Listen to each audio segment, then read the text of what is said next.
Good afternoon and welcome to the Narrow Path radio broadcast. My name is Steve Gregg and we're live for an hour each weekday afternoon with an open phone line to take your questions about the Bible or the Christian life. Of course, we all just heard, I think maybe about an hour ago, Charlie Kirk was shot while he was answering questions at a university campus in Utah. At this point, I've heard conflicting things. The news report at the top of the hour that we just heard said that he was in bad condition, but I'd already read that he had died. President Trump had announced that Charlie Kirk had died some time ago, actually. And so I guess we're getting different reports. My assumption is that Charlie Kirk has died and that the report we heard on the news a few minutes ago was probably recorded earlier and was not up to date. So my guess is if he's dead, he died in the last half hour or so. It's a tremendous loss to my mind. He was a great champion of the truth. He is rational and intelligent and he loved the Lord. So if he's dead, he's gone to be with the Lord now. But this is how the left settles arguments, really. They don't ever argue because they have no arguments. There's no rational case for the positions that they champion. And so they just have to kill people. They have to shoot candidates. They have to shoot, people who are on the other side of the aisle. I'm not saying that no conservative has ever done such a thing, because there are indeed conservatives who are deranged, as well as leftists that are deranged. The thing is, it seems like all the shootings lately have been done by people on the left, and they do this because they cannot answer for themselves. They want to hold positions for which no defense can be given. So their only response is that they settle the argument by killing the person who disagrees with them, which is simply a way of admitting we have no defense for our position.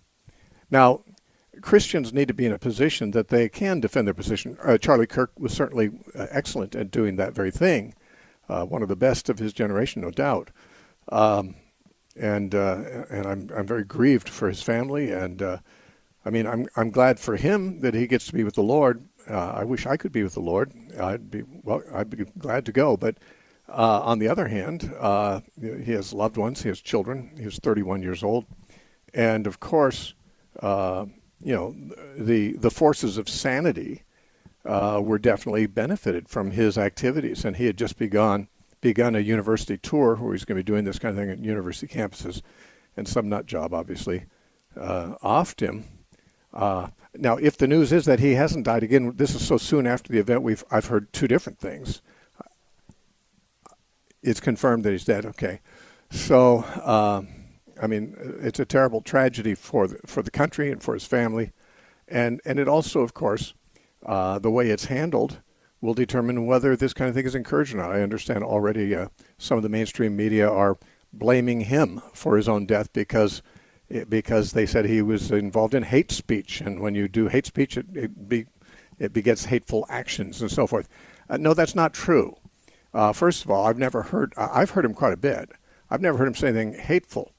Again, that's another thing the left does. When you disagree with him, they say you're a hate advocate. I know for a fact that that's not true, because they would say the same thing about my positions, and I'm not a hater. I don't hate anybody, and I'm sure he didn't either. But what's crazy is, even if he was hateful, there's a lot of hateful people out there speaking their minds. It doesn't mean that I can go ahead and kill them because they're saying things that are hateful. The fact that somebody thinks, oh, well, he was speaking hate speech, and so what do you expect? Someone's going to kill him.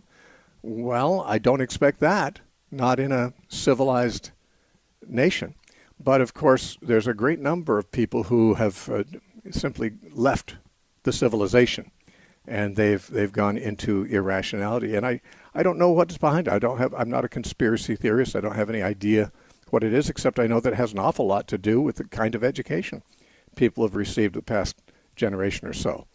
And that is, they've been taught not to think rationally, not to argue from data, not to be logical, to be offended by somebody who disagrees, and to think that some kind of retribution is owed to people who say things you disagree with. That has been what universities have been teaching for, some period of time now. And of course, it's produced a certain number of people who are simply irrational nut jobs that, what can they do? They can't answer. They can't answer rationally, so let's just kill the guy, which is monstrous, of course, and it's a bad token for the state of the nation. And I'm sure many of you are grieving. I am too, the loss of his voice, but it's a terrible thing.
You mentioned something earlier about separating God and man. Yes. And the Old Testament says the second commandment is no false idols. You don't worship a human. And then Jesus comes along, and he's a Jew, and he agrees with that because he's a Jew. And then the Catholic, all of a sudden, like 70 years after his death, 35 years after his death, they tell people to start worshiping him. No, that's not totally true. So Jesus claimed he was God. There is a misconception that Jesus never did that. He repeated the phrase, I am, especially in the book of John. The first verse in the book of John is, in the beginning was the Word the Word was God, and the Word became flesh. This idea of the Logos, right, which is rational speech, which is God, made in the image of God. And Jesus coming down in human form was he took the broken form that we became after original sin, because he loved us so much, to minister alongside of us, to show miracles, to then eventually die a death he did not deserve, to defeat death, so then he could be raised from the dead and we can have eternal life.